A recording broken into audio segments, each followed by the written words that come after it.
not necessarily put on grid design. It's kind of sort of walkable. So yeah, it has that vibe, But yeah, I totally get what you're saying. A lot of, I think, cities in the US obviously designed around the car. So it's one of those where you're in a box, you go to a box, you go to another box, and you don't have the foot sort of experience that you might get in a European city, which I think is one of the best parts of being in Europe, is to be able to walk around. Yeah, absolutely.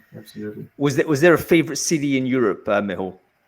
Oh my, it's difficult because each city has it's kind of like you feel their identity, right, when you go visit them, right? Like you roam around in London, and it has like you do see that, you sense the pride and the history, and every square that you encounter, there's somebody, like, oh, this guy 1800 something, Sir XYZ ABC, blah blah blah, right? As soon as you come to Paris, right? I mean, I'm not an artisty guy, right? But if you go to Louvre, right? I mean, you definitely feel wow, right? I mean, like, so the art is imbibed in the identity of the city, right? So it's 100%. And the architecture very differently. Paris very different architecturally to London. Both great in their own ways, but yeah, absolutely, they have different character. And all of those things like make a big difference. Like a big difference I think between UK and continental Europe is the cafe culture generally, where at every kind of cross section in seemingly in France and Italy, Spain, places like that, you will have a sort of a cross section where there's shops, cafes, places like that, and that's where lots of people congregate and have outdoor culture. In the UK, you tend not to have that. It's the weather is not suitable for it, so it tends to be more around like pubs and stuff of that nature. Anyway, we should talk about that a bit later, Mehul, because we are live. We're live, everybody. We are talking about traveling. We're going to get into it because Mehul is an international entrepreneur. We're back, folks, with Founders Focus. This is the favorite thing for me to do. We've had a bit of a break because we've taken sort of some time over the summer really to recalibrate and to speak to more entrepreneurs who want to be taking part in this, and we're pleased to bring the show back on the road, episode 32. And this is the show where we get up close and personal with the people that are making technology change in the way in which we recruit and work today. I want to know exactly what is driving these people. What is it that they've learned through their entrepreneurial journey, and what is their vision for the future of work that we're all participating in? So welcome everybody to the show, and welcome Mehul Bhatt, CEO of FloCareer. So Mehul, welcome to the show, man. Thank you very much. Thanks for having me. It's great. Let's start. Firstly, you're a busy CEO. You're running a recruiting technology business. It's always going to be 24/7. What did you cancel, Mehul, in order to come on to Founders Focus today? So I had to shorten our daily account management meeting a little shorter, and there was one more follow-up in-house kind of our own internal meeting which we had to postpone. But yeah, not bad. Right. So I apologize to your account management team that did not get the full support from the CEO today because of the requirement to come online and speak to me. So I do thank you for this. I'm always conscious, by the way, Mehul. I know how important the CEO time is. And I'm thinking, you know what, we better make sure this 1 hour is worth it for FloCareer. So Mehul, let's sort of rewind back in time. We ended up talking about sort of your journey, going for living in India, going to education in the US, and then building kind of a technology career, successful technology career in San Francisco. That's almost like the classic immigrant storyline, isn't it? Like people imagine this thinking, okay, you work really hard, you get your academic skills, you get into a US university, and then boom, you have a chance working in the Silicon Valley. Take us through that, right when you decided that journey was the right thing. When did you decide to come to America, Mehul? So, back in the undergrad studies, right, I was one of those like many, happy-go-lucky guy, doing my studies and, having fun in college and whatnot. it was in the final years of, this was the like mid 90s, it was the final year of my college when we realized that, man, there are not a lot of opportunities here in India, so we have to do something.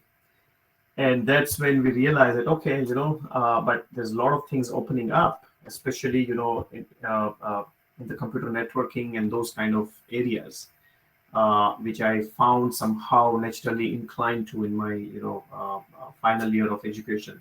So I thought, okay, let me continue this journey abroad, and then we'll see, what life brings, right?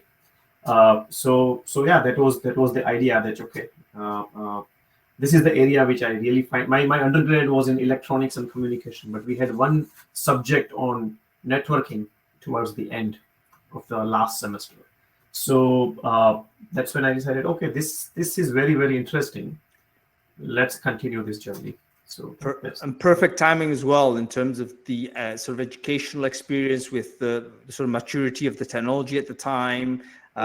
Internet, I think, if I recall, late 90s was more or less when internet was suddenly, okay, this is a thing properly. I think in the mid 90s, you still had internet skeptics. I mean, I know a lot of people watching this show are probably too young to even believe this could possibly be the case, because the internet is ubiquitous, right? Most of us are probably looking at the internet first thing in the morning, last thing in the evening. But in the mid 1990s, there were still people saying, yeah, this is just a fad. It's not going to go anywhere. But by the late 90s, it was pretty self-evident. It was going to be like a big game-changing kind of category. And of course, entering it into that space was perfect timing. Absolutely. How was it to sort of, as a young kid, sort of young Indian kid in America? How was that? How was your first year? Your first year acclimating to a different culture? Take us through that sort of experience, Mehul.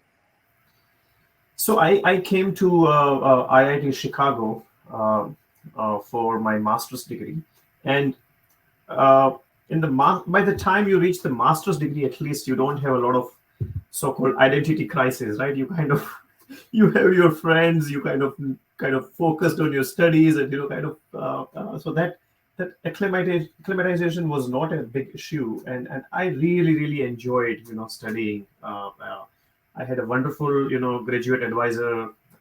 Some of the professors, I'm still in touch with them, and I got an opportunity to work at the Fermi Lab, like astrophysics, and those are like pure science is also kind of my hobby.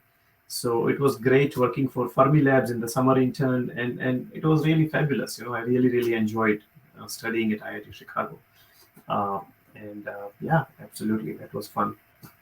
It's actually great that. So the maturity of the person is important when you're making a big change, because I think entrepreneurship is one of those things that often does require big change. If you're like typically, again, this is pre-COVID, maybe things will be changing now and how entrepreneurship might be more remote driven. But not so long ago, if you weren't moving to a big city, it basically was not going to be happening for you in terms of building a technology product. Like you had to make that choice to say, right, I have to move to London, or I have to go to Berlin, or you have to go to San Francisco. You couldn't do it from a regional town. So a lot of people, I think, that life circumstance of changing their life circumstance is actually really difficult. And it would be interesting to know where, the new future that we see now, where we might be building remote first companies from the beginning. Maybe there's a different entrepreneurial process that will emerge from that route. But it's going to be an interesting challenge to see whether you get the same degree of sort of inspiration working entirely remotely that you would otherwise get when you're kind of working in cheek by jowl with other people. Take me through that experience. When you moved to San Francisco, you worked for a bunch of startups, some of which became really successful. What was your big learning from your experience of being part of companies that ended up being successful that way? That's a very good thought, because you are talking about the remote first and so on and so forth. But there are definitely your surroundings, the environment, the whole ecosystem, which plays a big role for sure, right? I mean, even in US, if you see the Bay Area versus outside of the Bay Area, this is definitely it has always been a huge, cultural gap. Uh, I kind of worked in the last semester in Chicago with a company, and it was year 2000, and people still didn't know anything in Chicago about stock options or startups or anything like that. Right? It was like a decent 30, 40 people size company, and one of my very close friend convinced me that, hey, if you are into the computers and high tech jobs, the Bay Area is the place to be, right? So I took my one way ticket, went to Bay Area, and it was the crazy time. The dot-com bubble was like at its peak, right?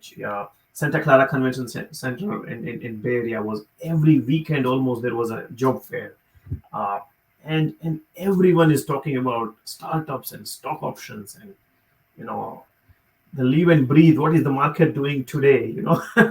So so that was an interesting. That was one of the pivotal decision to go to Bay Area. It definitely helped a lot. Worked with a lot of smart people. My mentor in my first job, Ron Frederick, was in fact one of the first writers of the RTP protocol, the streaming protocols. Is He that what was you're a using right now? Yep. yeah. Like Amazing. Yep. this was in 1980s that they wrote those protocols, late 80s and early 90s. That's incredible. So yeah, yeah, we're Uh, lucky to so be part of that ecosystem.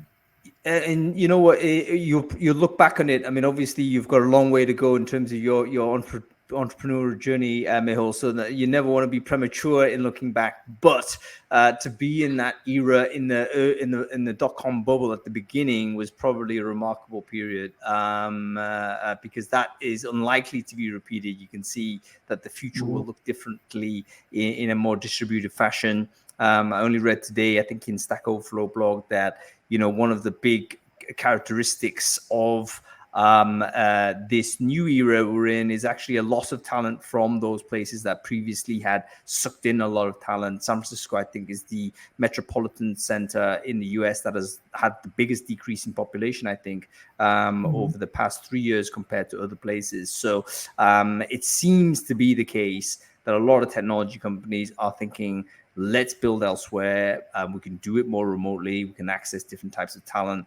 And yeah, that sense of excitement, will it come back? I don't know. Something to chew down on and figure out. Talk to me about startup lessons that you learned in that time that you have been able to apply to FloCareer. So you worked in a bunch of startups early on. They were successful. What did you take from that experience that you could say, you know what, if I ever do my own thing, this is what it's going to look like? Yeah, so to be very honest, during those early days, I didn't have a very clear kind of a life plan to be an entrepreneur, in those early 2000. But definitely the lessons learned during those years, helped me a lot.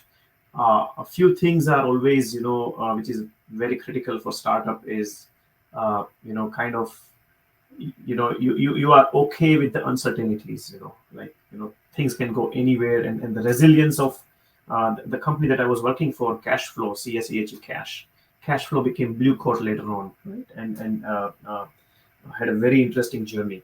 So, quarter to quarter, life was different, right? It was like it can go anywhere, up and down, and the resilience of the company, the resilience of the management, and the adaptability, those were, lifelong lessons that I learned, right? Uh, and there is always this, the balance between the architectural purity versus time to market, right? And the startup has to make sure that the time to market is properly Sure. kind of weighed in, right? Yeah. So those were like very, very important learnings, which I was able to continue taking with me those, in my own journey too. There's two elements here I want to touch on, Mehul, because I think they're both very interesting. Dealing with uncertainty, I think that is one of those sort of cliches that is true. Within startup is true, but also as the world externally becomes more uncertain, these skills are going to be super important for everybody. To be able to basically make decisions with slightly less information than you're used to. right? If you're able to make a decision on 80% information, guess what? The modern era, you might need to have to make that decision on 57% information. And your ability to still make that decision and commit to it is, I think, an important skill. And then, of course, probably the error rate will go up, in which case your ability to respond to a mistake or respond to a false move and quickly recover is another skill that is important to develop. How do you develop that skill, like from an individual perspective? How do you kind of build that ability to bounce back or that ability to make a risk? That's a good question. If you think about it, right, another element to what you just mentioned, right, is also now everywhere the time is shrinking, right? What used to be like, if you look at every aspect of our life, right, things are faster, quicker. Now you watch Netflix. There's no even time to look at the credits. The next episode starts in 5 seconds. I was just watching documentary for a change while I was on the flight, and I realized that I find it now so slow because you are used to your customized YouTube content that you want to watch. So not only you have to make decisions with less amount of information, but even now lesser amount of time. Right? Uh, Personally, what has helped me, and everybody has their own ability to kind of deal with this, but personally, what has helped me is kind of developing a much larger context to any problem in life, right? If you look at a much bigger context, right? Even taking it to your lifespan, or I'm a geeky guy, I'm a sciencey guy, so the whole the Earth has been around 4.5 billion years, right? And your time is very short, right? So why to waste it for the nonsense things and just focus on the important stuff, right? So you're talking about like zooming out from the current situation, the immediate situation, and just contextualizing yourself into that, and almost making it saying whatever decision it is going to be insignificant in that broad schema, even Correct. though emotionally it may feel like very significant, but in the Yeah. broad schema, it's actually not a big deal. That then causes you the ability to make that decision with the same degree of decisiveness than you would sort of normally take in a more predictable world, let's say. And that helps you to take risk which otherwise you might not take. You might think, oh my god, if I do this, what's going to happen, blah blah blah. In fact, my decision to move back to India was kind of influenced mostly because of that too. And I know you are kind of progressing slowly, step by step. But if I look back, the only reason I wanted to move back to India was to, uh, that again larger perspective. Right? Then I don't want to look back at my life and see, hey, what would have happened if I have done that, right? So, what's the big deal? Just go ahead and do it. Worst case, you can always come back. So That's absolutely right. There's a guy who I'm speaking to, and this is on like a Hacker News thread or something, but he posted something online to say he's a first jobber, and he's being made another job offer in a different city. He wants to go to the city. It's good money. It's all this. But then he said something about, oh, it's a huge risk because he's got a currently happy job, loves his team, loves his manager, loves everything. What do I do? And I actually commented to say, I'd straight away said, just take the job. Because let's be clear, number one, it's not an irreversible decision. Like you're thinking about it as a completely decisive scenario. It isn't. You go there, worst case, doesn't work out, 3 months, you're back, no worries. Or you find another job, especially if you have a highly in-demand skill set, then actually there is no degree of you're not that vulnerable to being sort of unemployed if you are highly skilled in the man. Secondly, it's like the worst case scenario is not worst case scenario. It's like you go and take the job, and you'll basically be able to build some, and it's a mistake, but you'll be able to build some ability to make mistakes and understand it's not a big deal. That in itself is a hugely valuable lesson. And again, You're not signing an indentured contract where you're committed for 5 years or whatever. Yes, it says, impermanent, but you can leave this job at will, no problem. And the biggest risk, actually, which we know by data, is to stay overly long in your current business, because we know, for instance, that if let's say optimizing compensation was important, we know that staying in the same company is actually the biggest suppressant for your compensation. Yeah, it kind of you jump in steps rather than incrementally up. So anyway, I give him quite strong advice to say take the role. I'm not sure whether he has or not, or whatnot, but anyway. Interesting. You mentioned going back to India, Mehul. This is quite an important trajectory. So basically, a couple of startups, they were successful, they exited. Tell us a little bit about that, and what was the trigger that caused you to go back to India? So, like many immigrants, the thought of going back is always in most immigrants' minds. Someday I will go back, or after I reach certain milestone, or after I retire, or whatever, right? So people always have those thoughts in their minds. And when my second startup that I was working for, that got Nova Systems, that got acquired by Cisco, and Cisco has a huge presence in India. So I thought that, okay, I can take this opportunity, go back to India. At least one of the variables will not change. I will still continue to work for the same company, same group, and let's try it out. And my wife was also quite supportive on that, and we always wanted to try it out and see how it goes. Uh, it's not an irreversible situation given my immigration status at that point of time. So then what's the big deal? Let's try it out and see how it goes, right? So it was purely driven by that experimental kind of mentality, that okay, let's try it out and see if we can be the part of the growth story over there, and see how it goes. I was about to say, like, that 10-year gap has probably changed. India had gone through this tremendous change in that period of time. It was obvious to me when I actually first visited Bangalore that it was a city at the time in the middle of massive change, because you could see the juxtaposition between super modern sort of stuff, and then within 10 meters there would be stuff that would be super legacy, and there would be like within the same screenshot. If you could take a picture, you'd take it the same thing.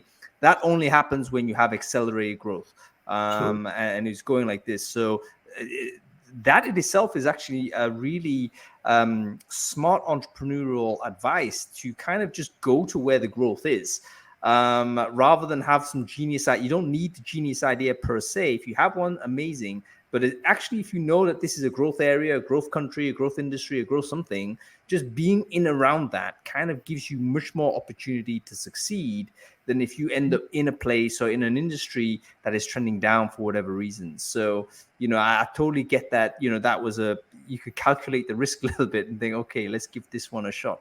Tell us about doing entrepreneurship in India, because was that different from the US? And if so, how so? So to be very honest, in US, I myself was not an entrepreneur. I was part of the startup. I learned a lot, but when you put your own fixed guaranteed salaries at risk, that's a completely different ballgame, right? So but one difference I would say is for sure that given the fact that the standard of living, living expenses are less, so you can afford to kind of take risk for a longer period of time, compared to let's say if I would have been in Bay Area, I couldn't have survived without salaries for probably more than a year or year and a half. Who knows? It's pretty good if you can survive for a year without salary in San Francisco. So that way it was very helpful to kind of I started playing around in 2015-16 timeframe. I attempted one thing that didn't go so well. Then me and my co-founder, we kind of repivoted everything, started with a different idea and whatnot. So that despite having the first failure, I was still able to try the second one. That's because I was living in India. That's actually a really interesting and important point to make. because you wonder how many entrepreneurial journeys end at the first failure. And that itself is a tragedy, because if you look at the people that have succeeded, oftentimes it's like a multiple string of failures before they hit on one thing.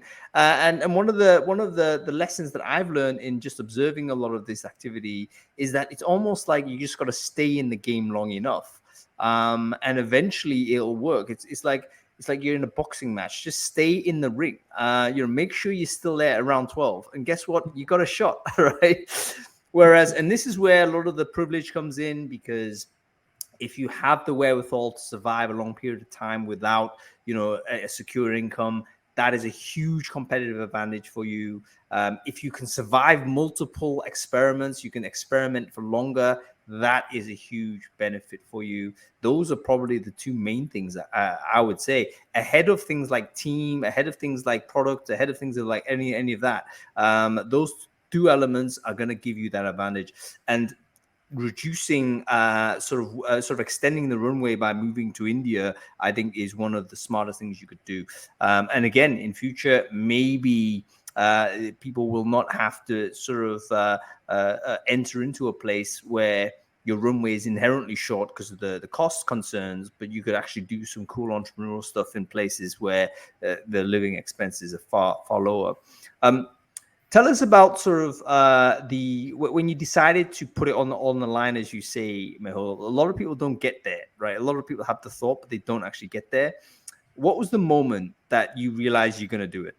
Was there like an event that you can recall that caused you to say, right, this is happening? When we were moving back to India, at that time itself, we were pretty much decided, me and my wife, right, that we will try out some entrepreneurial stuff after moving back to India. Maybe it was a glass ceiling; we couldn't do it here in US. Who knows? But we were somehow under impression that once we go back there, we should be able to take more risk and attempt these things. So that was pretty much decided that we will do that. Now, exactly what we will do, we weren't sure yet. We had some couple of ideas about, skills development, and something around the skills was my passion. I thought we'll do that. On networking and kind of a virtualization world, I knew that the kind of money and the kind of fundings that you would require to do something drastically new would be a very big check that you will need. And Bangalore at that time, at least for me, I didn't think that was the right environment. If I want to do that, Bay Area would have been the right environment. So if I go in that path, then maybe I will do some kind of effectively a mom and pop shop of some kind of a services industry where I can still make an impact, but it will not be a product. It will not be a real startup, right? So those were the kind of options that I was considering. And then meanwhile, I took a job that will give me some more experience to work closer to customers, so in Cisco. So I was doing that. And then in 2014, I was really, really frustrated. It's been 3-4 years. We have moved back, and I'm not able to take any leap of faith. Now, what can we do? And then I realized that, okay, what is blocking me as of now is I'm working full-time for a company, so I cannot simply openly explore anything, right? So I decided, let me take the contract position, let me become a consultant. So for me, it was a little step by step, that okay, I leave my full-time job, become a consultant, so I can openly explore other ideas and whatnot. I can put it on my LinkedIn, So that was the first step I took. And then, the first experiment was with flow learning. The flow part of the FloCareer and flow learning was, this concept of flow, right? You are experiencing the flow. So you are doing the work that you really love, just time just freezes and you are really into that, right? Like when a musician is playing a symphony, or, you're writing something, or you're writing a beautiful piece of code, or maybe a great Excel spreadsheet, which is very complex and interesting, right? So, that time you are really into it, right? So that was the whole idea, right? So it was around the skills development and so on. This was my first experiment. That's great. I love this explanation, Mehul, particularly with regards to, you know, the incremental kind of distance that you needed to create between you and the employer, because I think a lot of people that are full-time employed do have these great ideas, but I do think it is kind of impossible to parallel process that, because as an employee, if you're doing full service to doing the due respect to your employer, you don't necessarily control all of your time, or certainly not all of your energy. You need to put the energy and time to the employer. Mhm. And you know, to do stuff on the weekend or after hours and stuff, that I think that's almost a superhuman sort of effort to try and do. You need to have a really good idea or something to push that through. But to step back somewhat to say, you know what, as a consultant or a contractor, even psychologically, that shifts a little bit, because you can say, Mhm. I'm a supplier of services, you compensate with the rate, but that's where there's like a little bit of a barrier emerge, and then suddenly you can start working on your own stuff. So maybe that's a pathway for people who are watching this and thinking, okay, I want to do my own thing. A lot of people do have this, but they don't make the move. Maybe a change of relationship with your employer initially could be the a kind of a stepping stone approach, which might work. Secondly, by the way, I need to compliment your wife, Mehul, because having a partner that is supportive on the journey and a co-partner in the journey, I think is so important. If you are, you know, fortunate enough to have a partner and family and so on like this, I think without alignment, this is also going to be extraordinarily difficult, because the risks that you're Absolutely. taking include more than yourself. So great that your spouse was able to support you in that, and then the spouse becomes actually a big accelerator, a big force multiplier, because you know you've got someone to support you, Mhm. rather than, you know, someone who, Fully. Yeah. yeah, hugely It's, important. I mean, for any individual, right? It is very important factor in your life, right? I mean, if that part is not functioning smoothly, it would have its, kind of it takes a toll mentally and emotionally, right? So a very You can't supportive do it. spouse You is can't do is it if you have a dysfunctional relationship. I don't think you can do entrepreneurship. I think it just sucks too much out of you to try and repair the relationship, or to try, you know, you're coming home. It's not a safe place. It's a high stress scenario. So how are you going to do your job? How are you going to work on an idea? You know, you need to have some true. mental calmness to do that. So absolutely, I think the personal side is just completely intermingled with you know, the entrepreneurial side. No, absolutely. Yeah, yeah. You're When did 100% you right. know the first idea wasn't working, Mehul? So you had the flow, sort of the skills idea. What told you that wasn't working? When did you decide to pivot? Because I think that's an important thing also to learn as an entrepreneur. Sometimes we quit too early on an idea, we bail on it because the first customer didn't do this. Sometimes we persist too long. I think that's more common, and you realize you just drain all of your resources and drain all of your spirit, and then you don't do it again. When did you know and pick the time? Okay, we need to pivot. Sure. I mean, you have to be kind of data driven at the end of the day, right? I mean, you have your emotions, you believe in things, but you have to understand that, okay, maybe the market is not ready for this, or maybe you are too idealistic, or some of those parameters, right? Like, is there big enough market for what I'm trying to do? You know, maybe the timing is not right, right? So it's very, very important that you also have a few friends who can really tell you the truth in your face, right? If you have those, that's probably one of the biggest asset you would have in life, right? So they can also tell you that, hey, you know what, you brainstorm, you look around, you look at the data, you give your 100%, you give enough time too, right? That's important, that you don't give up too early, and that's always a difficult question, right? uh, and I have some friends, in fact, right now, who are in that kind of a situation, right? And it becomes very difficult to, there's never a black and white answer there, right? So somebody has to discover the answers by themselves.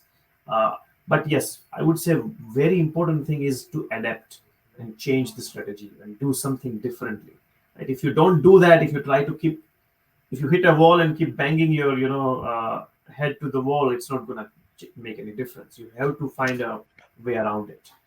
How much of that is intuition, or how much of it is about the data? Like maybe there's two ways to look at this, Mehul. Do you, for instance, set out objective criteria to make a decision where you say, you know what, I'm going to give this 12 months exactly, and then on 12 months, I'm going to look and it needs to hit these numbers. If it doesn't hit these numbers, we're pivoting. So in other words, you've already set a bunch of triggers, and if then kind of situation going forward. Do you do it that way? Or do you kind of say, okay, there's a feeling that causes you to think, you know what, we just chew, it's grinding now. And I'm going to go this way because of the grind. Like, is it like art and science? Like, how do we play this one? Like, what's your thoughts? I would say the big part is the data itself, because your feelings, it will be very difficult to kind of, you might be in a bad mood or bad feeling because of, things not going right. But, certain events, certain friends, certain, things that influences you can change it, within a day or two also, right? So that's an emotional roller coaster ride when you are facing, these difficulties. But you need to look at, okay, as a startup, okay, I have given a year or I have given 2 years, and what is my revenue? What's my growth? Is this the kind of growth I should be seeing early on, right? That's the answer that you need to, be really, really, look very closely to those questions, right? And that will tell you, and then you, if you are into that kind of a situation, you just put a time limit that, okay, so far where I stand, I'm not satisfied with that. This is not how a startup should be. Okay, let me try this 2 more things or 3 more things and give 6 months and see how it goes, right? And I genuinely change, course. I genuinely find different ways to attack the problem, right? And that would give you the results if the market is out there. But at the end of the day, you have to listen to the market. Market is the king, and it has always been, right? So that's very important. And the only way you can do that is by data. Without data, and it cannot be just an emotional decision. That's right. And the data you gather by interacting with the market. There was a conversation I had just today about this, where, if you don't, the best information is actually direct primary source data from your customers.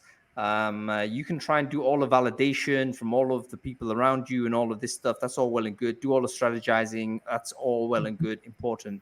But the most important information is actually what this customer is doing, not what they're saying even. Like, how are they actually operating with your system? Are they spending time on it? Are they coming back to it? Those are the things you care about. And it's almost like, none of your plans are ever going to survive contact with the customer. As a customer's going to basically do what they want with the thing, and then you learn from that. That's what you got to learn. You got to understand and adapt the service. So let's talk about this adaptation, because it's. Go ahead, Mehul. On that note, right? Like, again, whether to decide, whether to use emotions to decide to quit something, or use the data to do that, right? That reminds me, one of the very interesting quote from Richard Branson, right? So Richard Branson said that nothing bad has ever happened with me in my life. That he has mentioned that multiple times. I mean, it's not possible now, right? I mean, everybody, in their life, they're, good and bad things happen with them. But what he means by that, he said that I cannot recall anything ever bad happening to me. He chooses to always remember the positive part, and he chooses not to take the baggage of the negative past with him, right? Because with that baggage, you cannot run, right? So that has influenced me a lot. So if you want to use emotions, you use emotions only for the positive sides, right? You don't use the emotions to kind of that will bring you down, right? Yo, that's actually really, really profound, Mehul. Because you what you're saying is that, yes, emotions kind of emerge, like they emerge within sort of us. But you can sort of control your experience of them, or you can kind of control which ones are more prominent in your own kind of the mind space, so to speak. Yeah, so you don't allow any emotion to overly dominate sort of your behavior if you choose not to. So in other words, maybe you don't choose the emotions, but you can choose which ones are important to lean on and sit within. Yeah. I think that's really profound. Isn't that profound, folks? That's important. That it goes beyond entrepreneurship. In fact, it goes to the kind of the piloting of your own life, because there's too many people that unfortunately are almost a victim of their emotion, where you can see they're not in control because something will happen. It will cause them either to have a huge emotional spike, and you can see that, you know what, they're not in control of it. This can be exhilarating, this can be great if it's a positive emotion, but they're still not in control of it. And the counter sort of experience might also be the case, and there'll be a huge drop. Of course, these days we understand a lot of these are mental health issues and so forth, which I fully respect. But I do wonder whether there's an element where we can exert some kind of control to give ourselves some internal balance that might help us deal with some of these issues a little bit better, particularly if you are doing something that is higher risk, where you can expect emotional turbulence, right? I mean, if you're setting up a business, you and your wife decide, okay, this may be like income free for X amount of time. Of course, that's going to be a more turbulent emotional scenario than simply doing a job as per you do. Let's talk about FloCareer. Why did this become the idea? Because, since that time, obviously you've gone and raised some money. It's been great. You're moving forward. Things seem to be pointing in the right direction. How did you stumble upon the idea of this one from the earlier failures that you had? Sure. So it has kind of a connection with the earlier failure that we had in terms of the flow learning. What we had was, we had this industry experts, the freelancers, right? And, we had this, fresh graduates who were supposed to be trained by these folks so that, they will find a good placement and whatnot, right? So those were the components that we had, right? So we looked at in the middle of 2018, almost towards 2019 is when we repivoted. So we looked at it and said, hey, what are the components we had? We had a bunch of freelancers. We had a platform to kind of, deal with them and whatnot. Video interviewing kind of a platform, we had. So we thought that, okay, and the B2C was one of the reasons we kind of failed because we didn't have much experience in that space. But B2B seemed more kind of within the grasp, of doing things. So again, we looked at these components that we had, and then we decided, okay, how about, we solve another very important problem that persists, as part of the hiring. And, we can use these freelancers now, not to train, but to take interviews of the candidates for the company. And, another thing that I believe is, job creation is the solution of almost all, if not all, most of the problems in the world, right? Now, you yourself cannot create so many jobs, but if you can make efficient for others, to kind of, fulfill the, requirement for the jobs, right? That would be a wonderful impact. So that purpose will drive you. We already have some components ready. This is a real problem.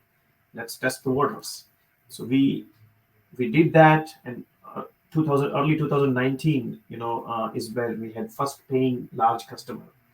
And again, we saw that, okay, we were growing almost 5 to 10% month over month. And that was the indication that, yeah, this looks like this is something that's clicking now. That's great. How did that feel, Mehul? When you made the pivot and you started to see it working, like, tell us a little bit about how that made you feel.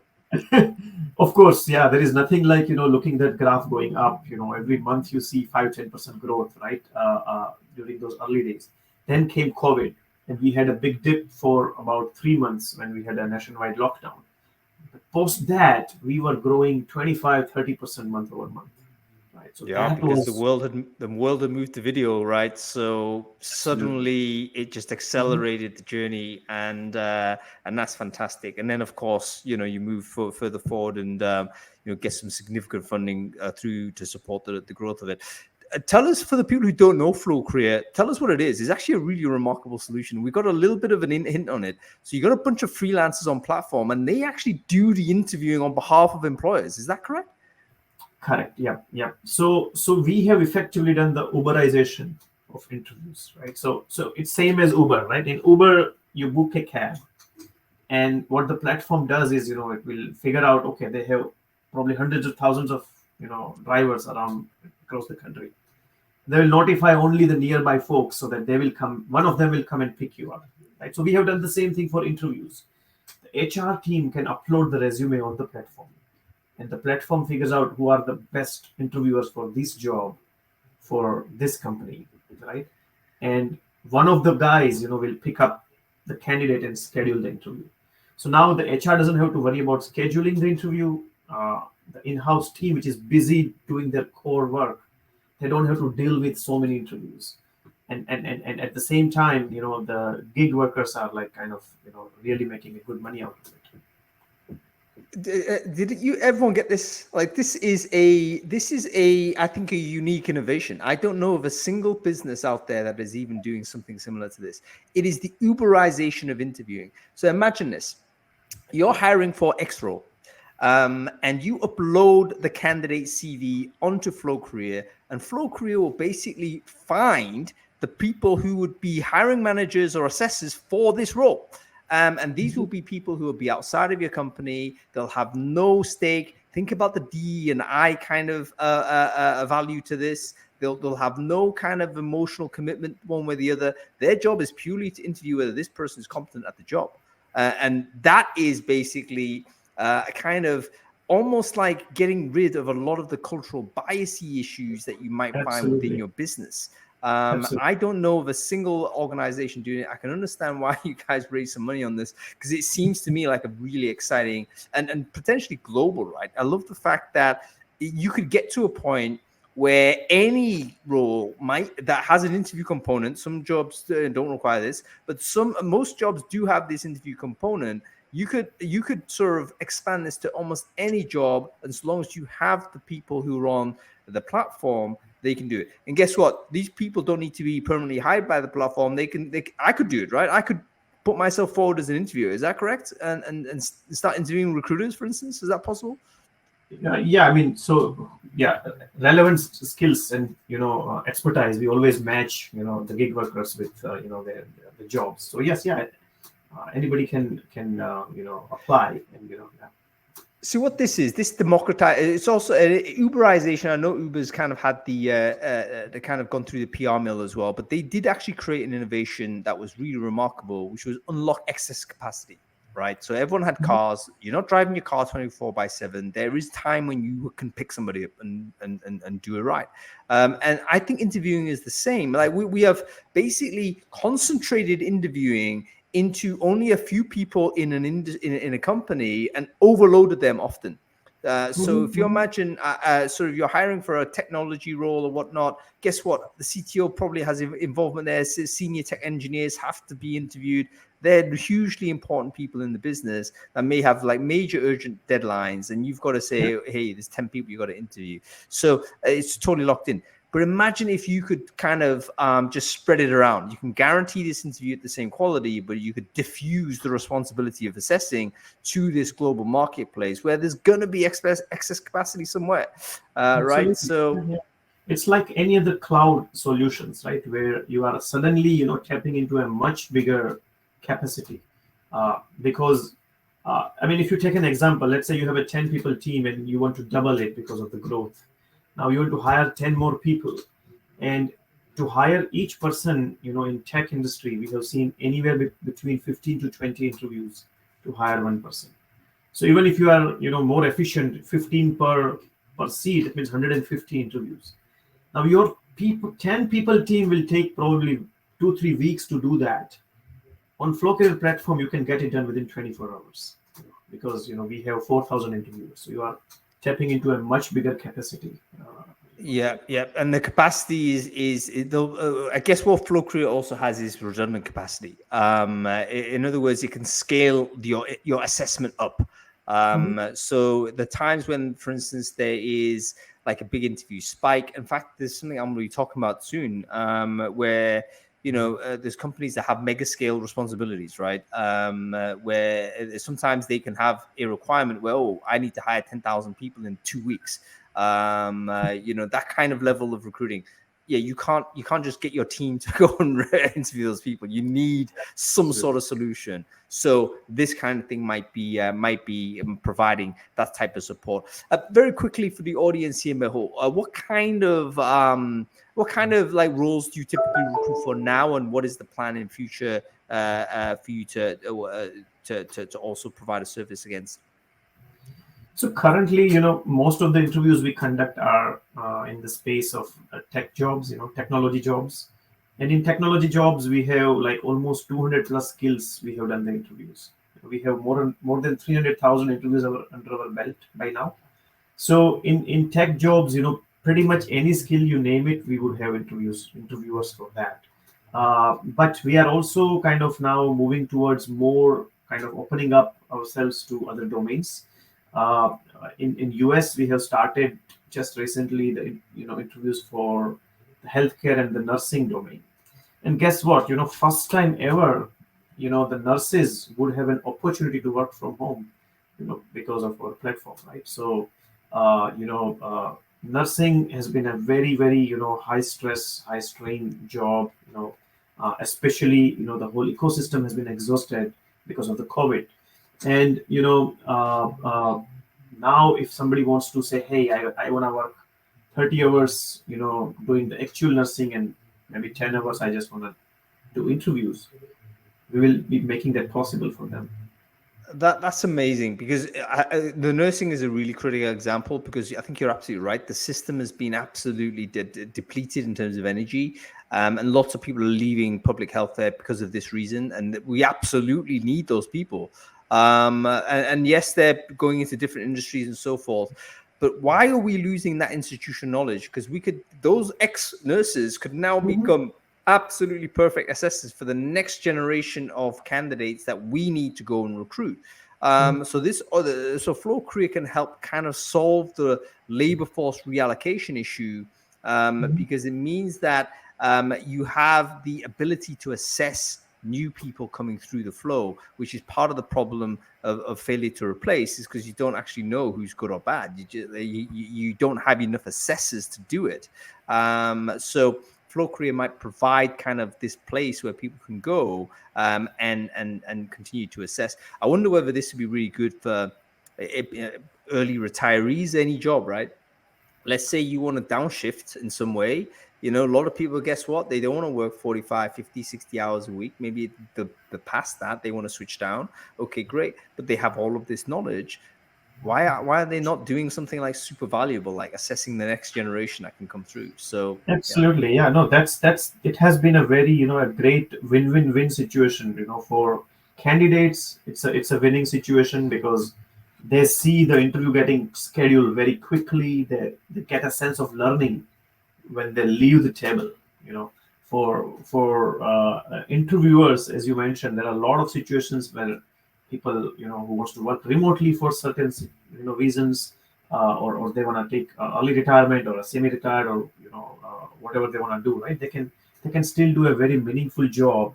And for the employers, right, not only just the turnaround time, but you kind of touched upon those points about the entire DEI kind of situation for diversity and equity. Uh, Now it's an unbiased interview, because we structure these interviews.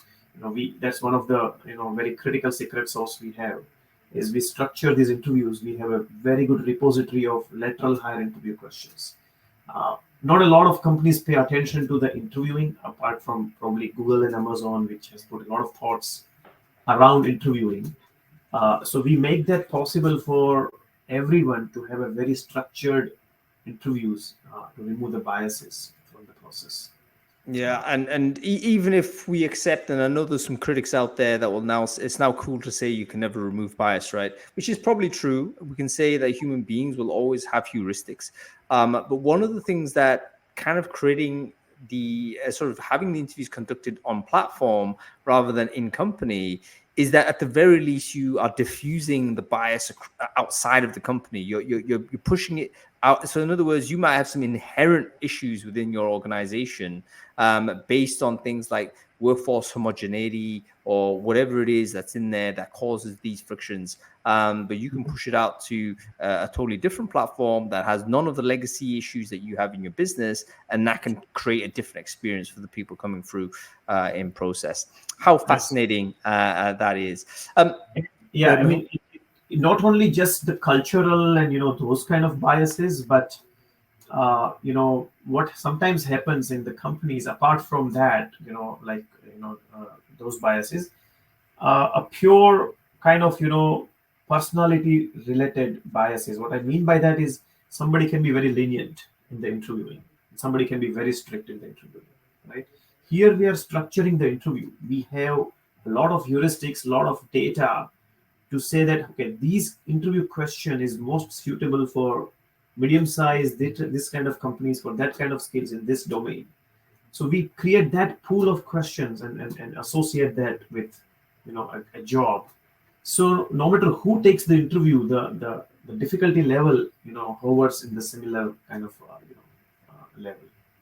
Yeah, yeah. I think it's a fascinating. Like I say, I don't think I've heard of a product like this. Like, and I see a lot of recruitment tech. So this is actually a real interesting innovation to see. Mehul, you've actually moved back to the US. And I guess this was tied in some way to obviously raising funds and obviously needing to do all of those things. Tell us about the journey there, because that's an interesting insight for a lot of people who might be thinking about going down the recruitment technology or the technology startup route. When did you realize that actually fundraising was the right thing to do? And when you had to make the shift back to the US, how did you handle that situation, the emotional side and the practical side as well? Sure. So when we started seeing this amazing growth, post-COVID situation where people are more open to, remote hiring, remote working and whatnot, and we were growing 25-30% month over month, right? And so that was the time to kind of reach out and go really global. We always had that ambition, and we wanted to come to, get back. Our company was anyways registered in US, and India was a subsidiary. That's how we structured, because we knew this concept is a global concept. So that's when we got funded by two VCs, one in Boston, one in Bay Area. And given the fact that a lot of our traditional customers have been from the East Coast, we decided we need to have the team locally present and make this concept now successful in US and at a global stage. So that was the whole idea, and that's why I decided to move back to US, so that we can repeat our success story here in US. Yeah, and how was the move, Mehul? You've been away for 10 years. You did the chunk, and then you came back. Different place, obviously. You're in Boston now. But how have you reacclimated? I think over time, as you get older as well, I think maybe your ability to seamlessly shift as well. So tell me about how it is to start again in a different city.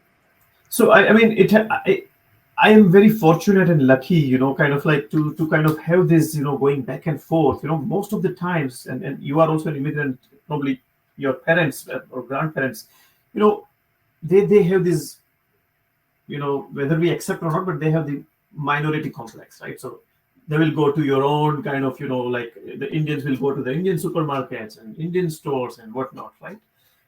Now that I have paid my dues, right, to India, I don't feel compulsion for that. I'm more interested to kind of be part of, how, to understand the US at a, at a cultural level, at a much deeper sense, right? And I don't feel compulsion that I have to go to Indian store and do Indian stuff to continue to prove myself, my affinity. No, I totally get what you mean. But hey, that shouldn't mean like denying yourself some Indian desserts and stuff like this. You know what I'm saying? It's like, make sure you have the gulab jamun still on hand. No matter what, no matter how acclimated you get to the US. And I am going to be in Chinatown tomorrow. I want to have some dim sum. Been a while, so that's going to happen. Okay, Mehul, we're coming to the end of the conversation. I get the feeling we can keep talking forever, but so we don't have the time to do this. So let's just cover off a few more questions that I think the audience might want to hear. FloCareer, what exciting things can existing customers or the product expect in 2022 into 2023? What's happening down the pipe? So we are doing a lot of work in terms of making our pool of interviewers truly global. So we are bringing a lot of people from Latin America, Eastern Europe, and so on and so forth, right? So this is to increase our coverage across the globe, right? So that's something that we are doing. We are also incorporating more and more intelligence into the platform in terms of a lot of machine learning based match of interview questions, and so on and so forth, right? So a lot of automation, a lot of that will enable us even at greater scale. Currently we are doing almost 20,000 interviews a month on the platform, and we are kind of hoping to grow this at a multiple fold this year.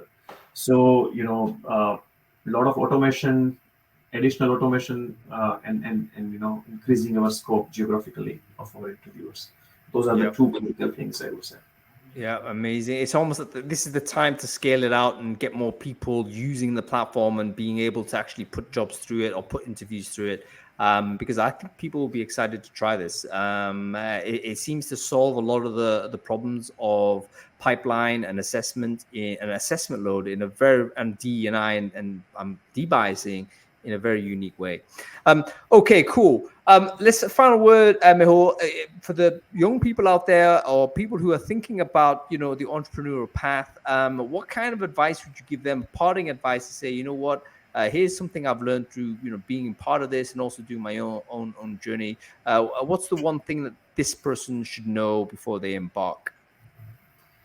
So, if I have to pick only one thing, I would say that I have seen people smarter than me in my life around me, but what has helped me to kind of grow both financially and experience wise and whatnot is your ability to take the risk.